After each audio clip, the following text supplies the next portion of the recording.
대기업 들어갔는데 왜 통장에는 돈이 없을까요? 분명히 남들보다 많이 버는데 왜 여전히 불안할까요?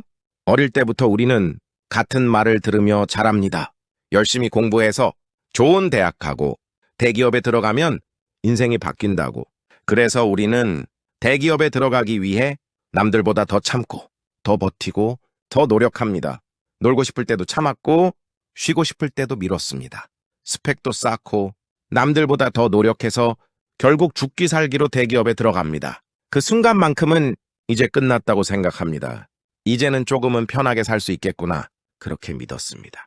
그런데 첫 월급이 들어오고 몇 달이 지나고 1년이 지나도 통장에 남는 돈은 없습니다. 학자금 대출 빠져나가고 전월세도 계속 나가고 생활비는 더 늘어납니다. 분명히 더 많이 버는데 왜 사는 건 달라지지 않을까요? 왜 남들이 성공했다고 생각한 순간에도 여전히 불안한 걸까요? 대기업에 들어가면 부자가 될 줄 알았는데 현실은 그저 버티며 살아가는 삶에 가까워져 있습니다. 오늘 영상에서는 왜 이런 일이 벌어지는지 대기업이라는 구조 속에서 정확하게 풀어보겠습니다. 우리는 이렇게 생각합니다. 그래도 대기업이면 돈은 많이 버는 거 아닌가? 뉴스에서는 성과급 잔치 이야기가 계속 나오니까요. 그런데 여기서부터 많은 사람들이 착각합니다. 모든 대기업이 성과급을 받는 것도 아닙니다. 성과급을 받는 회사 안에서도 모든 사람이 똑같이 받는 것도 아닙니다. 사업부에 따라, 성과에 따라, 개인 평가에 따라 금액은 완전히 나뉩니다. 어떤 부서는 거의 받지 못하고 어떤 부서는 크게 받습니다. 우리가 보는 건 항상 가장 많이 받은 일부 사례입니다. 그래서 평균이 아니라 상위 사례를 기준으로 생각하게 됩니다. 하지만 이건 시작에 불과합니다. 진짜 중요한 건 따로 있습니다. 많이 버는 것처럼 보이지만 실제로는 그렇지 않습니다. 연봉은 분명히 높지만 실수령액은 생각보다 훨씬 적습니다. 연봉이 올라갈수록 세금 구간이 올라가고 추가로 받는 돈에는 더 높은 세율이 적용됩니다. 특히 성과급이나 보너스는 기본급보다 더 크게 빠져나가는 느낌을 받게 됩니다. 여기에 국민연금, 건강보험, 장기요양보험, 고용보험 이 네 가지가 계속 빠져나가고 소득세와 지방소득세까지 더해지면 겉으로 보이는 연봉과 실제로 손에 들어오는 돈 사이에는 큰 차이가 생깁니다. 예를 들어 연봉 6천만 원이라면 실수령액은 월 약 400만 원 초반 수준입니다. 연봉 8천만 원이라면 월 500만 원 초반 정도입니다. 여기에 고정적으로 나가는 지출까지 더해지면 남는 돈은 생각보다 많지 않습니다. 그래서 이런 상황이 만들어집니다. 분명히 더 많이 벌고 있는데 왜 통장은 그대로일까요? 이건 단순한 느낌이 아니라 이런 구조에서 시작된 결과입니다. 그래서 이런 일이 벌어집니다.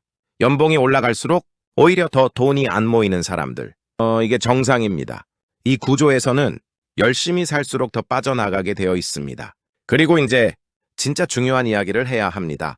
많은 사람들이 이 부분을 놓칩니다. 연봉이 올라가면 삶이 나아질 거라고 생각합니다. 하지만 실제로 올라가는 건 연봉이 아니라 기준입니다. 대기업에 들어가는 순간 환경이 바뀝니다. 회사 근처로 이사를 가게 되고 전월세 수준이 올라갑니다. 출퇴근 시간을 줄이기 위해 돈을 쓰기 시작하고 피곤한 날에는 자연스럽게 배달을 시키게 됩니다. 주말에는 쉬기 위해 돈을 씁니다. 그런데 진짜 문제는 여기서부터 시작됩니다. 주변을 보게 됩니다. 같이 일하는 동료들이 어떤 집에 사는지, 어떤 차를 타는지, 어디서 소비하는지 처음에는 그냥 보는 것뿐입니다. 하지만 시간이 지나면 그 기준이 내 기준이 됩니다. 그리고 어느 순간 이 생각이 들기 시작합니다. 나만 뒤처지는 건 아닐까? 이 정도는 해야 하는 거 아닌가? 아무도 강요하지 않았는데 보이지 않는 기준이 나를 압박하기 시작합니다. 그래서 우리는 필요해서가 아니라 맞추기 위해 돈을 쓰기 시작합니다.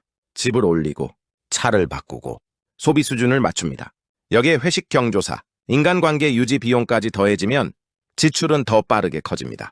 그리고 더 중요한 건 주변 시선입니다. 대기업 다니면 이 정도는 해야지 이 말이 보이지 않게 압박이 됩니다. 그래서 우리는 이런 상황이 만들어집니다. 필요해서가 아니라 맞추기 위해 소비하게 됩니다. 이렇게 되면 아무리 연봉이 올라가도 남는 돈은 늘어나지 않습니다. 그래서 이런 결과가 나옵니다. 분명히 더 많이 벌고 있는데 왜 통장은 그대로일까? 나는 성공했다고 생각했는데 왜 여전히 불안한 걸까? 이건 단순한 소비 문제가 아니라 구조의 문제입니다. 연봉이 아니라 기준이 올라갔기 때문입니다. 그리고 마지막으로 많은 사람들이 놓치는 부분이 하나 더 있습니다. 바로 안정입니다. 대기업에 들어가면 사원 아파트를 제공받거나 주거 지원을 받는 경우가 있습니다. 회사 근처에 살게 되고 전월세 부담도 줄어듭니다. 출퇴근도 편해지고 생활도 훨씬 안정됩니다. 겉으로 보면 굉장히 좋은 조건입니다. 실제로도 분명히 좋은 선택입니다. 하지만 여기서부터 또 다른 변화가 시작됩니다. 주거가 안정되면 삶이 편해집니다. 매달 나가던 큰 지출이 줄어들고 생활이 예측 가능해집니다. 그리고 그 순간부터 사람은 지금 상태에 익숙해지기 시작합니다. 굳이 더 위험을 감수하지 않아도 되고 굳이 더 나아가려고 하지 않아도 됩니다. 이 정도면 괜찮지 않나. 이 생각이 조금씩 자리 잡기 시작합니다. 처음에는 잠깐 쉬는 느낌이지만 시간이 지나면 그게 기준이 됩니다. 그래서 우리는 조금씩 도전하지 않게 됩니다. 투자를 미루게 되고 새로운 기회를 외면하게 되고 리스크를 피하는 선택을 자연스럽게 하게 됩니다. 왜냐하면 지금도 충분히 안정적이기 때문입니다. 그리고 여기서 더 중요한 변화가 생깁니다. 성장에 대한 욕심이 점점 줄어든다는 것입니다. 불안이 줄어든 대신 절박함도 함께 사라집니다. 그래서 자산을 늘릴 수 있는 기회들을 놓치게 됩니다. 결국 시간이 지나면 이런 상태가 됩니다. 회사는 안정적인데 내 자산은 크게 변하지 않습니다. 열심히 살고 있는데 어느 순간 제자리인 것 같은 느낌이 듭니다. 이건 개인이 게을러서가 아닙니다. 환경이 그렇게 만들기 때문입니다. 안정은 분명히 좋은 것입니다. 하지만 동시에 사람을 멈추게 만드는 힘도 가지고 있습니다. 그래서 이런 결과가 만들어집니다. 안정은 얻었지만 성장은 멈추게 되는 구조. 이것이 바로 많은 사람들이 느끼는 보이지 않는 현실입니다. 그리고 더 중요한 사실이 하나 있습니다. 이 안정은 영원하지 않습니다. 대기업이라고 해서 정년이 보장되는 것도 아닙니다. 어느 순간 준비되지 않은 상태로 회사를 떠나게 될 수도 있습니다. 그때가 되면 그동안 쌓아놓지 못한 자산이 그대로 현실이 됩니다. 그래서 더 위험해집니다. 안정에 익숙해진 상태에서 아무 준비 없이 밖으로 나오게 되는 구조. 이게 가장 큰 문제입니다. 성장은 멈췄고 준비도 되어 있지 않은 상태. 이것이 바로 보이지 않는 현실입니다. 하지만 여기서 정말 중요한 한 가지를 분명히 짚고 넘어가야 합니다. 대기업이 나쁜 건 아닙니다. 오히려 많은 사람들이 대기업을 목표로 하는 데에는 분명한 이유가 있습니다. 안정적인 월급이 들어오고 복지제도가 잘 갖춰져 있고 경력을 쌓기에도 좋은 환경이기 때문입니다. 중소기업이나 작은 조직에서는 경험하기 어려운 시스템을 배우기도 하고 업무 프로세스나 조직 문화, 전문성 있는 협업 방식까지 배울 수 있는 것도 많습니다. 그리고 무엇보다 불확실한 세상에서 매달 일정한 소득이 들어오고 중소기업보다 임금을 더 많이 받는 건 분명히 훨씬 큰 장점입니다. 누군가에게는 그 안정적인 월급이 가정을 지키는 힘이 되고 아이를 키우는 기반이 되고 부모를 부양하는 버팀목이 되기도 합니다. 그러니 대기업에 들어가는 것이 잘못된 선택일 리 없습니다. 문제는 대기업이라는 환경이 아니라 그 환경 안에서 우리가 안심해버리는 방식입니다. 안정적인 월급이 들어오다 보니 지금 상태를 유지하는 데 익숙해지고 복지와 주거 지원이 있다 보니 조금은 느슨해지고 주변의 소비 수준과 생활 기준에 자연스럽게 적응하게 됩니다. 그러다 보면 처음 입사했을 때 가졌던 절박함이 조금씩 사라지기 시작합니다. 예전에는 한 푼이 아쉬웠고 기회를 놓치지 않으려 했고 더 나은 삶을 위해 계속 움직이려고 했습니다. 그런데 어느 순간부터는 월급이 들어오니까 일단 괜찮다고 생각하고 사원 아파트가 있으니까 주거비 부담도 덜하다고 느끼고 회사 이름이 주는 안정감 때문에 앞으로도 이 상태가 계속될 것처럼 착각하게 됩니다. 바로 여기서 차이가 벌어집니다. 같은 대기업에 다녀도 누군가는 그 안정적인 월급을 바탕으로 자산을 차곡차곡 쌓아갑니다.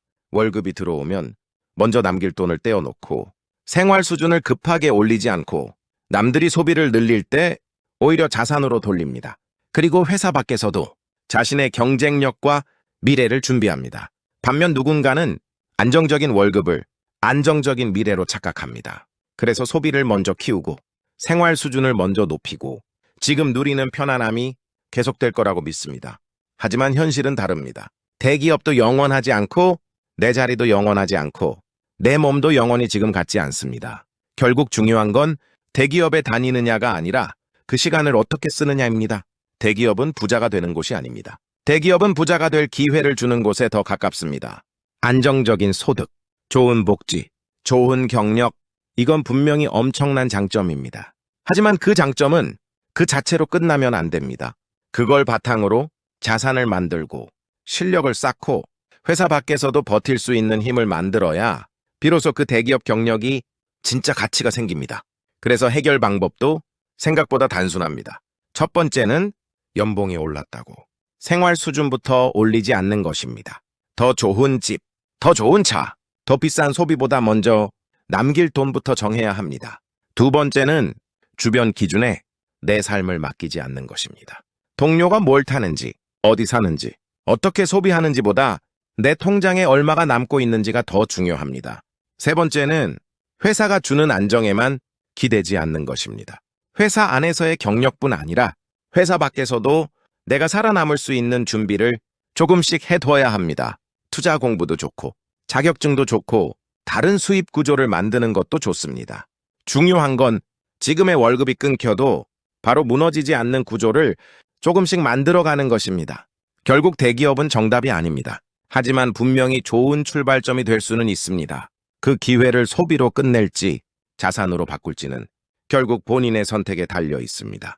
오늘 영상이 조금이라도 도움이 되셨다면 구독과 좋아요 한 번씩 눌러주시면 채널을 운영하는 데 큰 힘이 됩니다. 앞으로도 현실적인 이야기와 구조를 이해할 수 있는 내용으로 도움이 되는 영상 계속 만들어 보겠습니다. 김짱 인베스트였습니다. 감사합니다.